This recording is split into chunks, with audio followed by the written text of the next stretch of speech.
देश के अंदर आजादी के पश्चात लंबे समय तक कांग्रेस पार्टी ने राज किया और उन्होंने लंबे समय तक गरीबों के बारे में चर्चा की। लेकिन और जब मैं ये कहता हूं कि यथार्थ में नहीं हुआ तो कहने के लिए नहीं कहता हूं।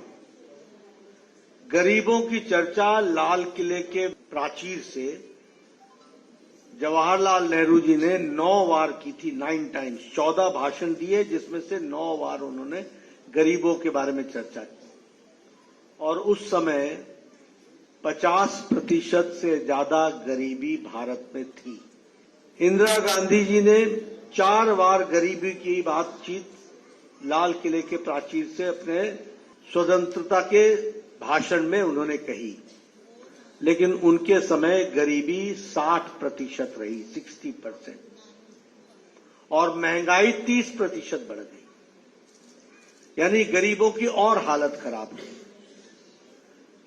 इसका कारण क्या था? इसका कारण यह था कि नेता गरीबों के नाम पर वोट ले लेते थे और गरीबों की चिंता नहीं करते थे।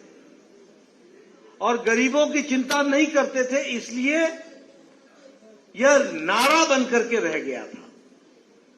और मैं एक बात और कहना चाहूंगा कि ड्राइंग रूम में बैठ करके, कॉन्फ्रेंस रूम में बैठ करके योजना बनाते थे, लेकिन वह योजना धरती पर कैसे पहुंचे इसकी उनको चिंता नहीं थी।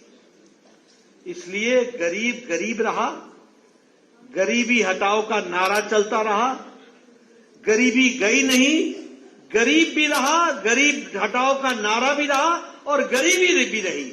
ये हमने कांग्रेस के समय में देखा है और इस पर उनकी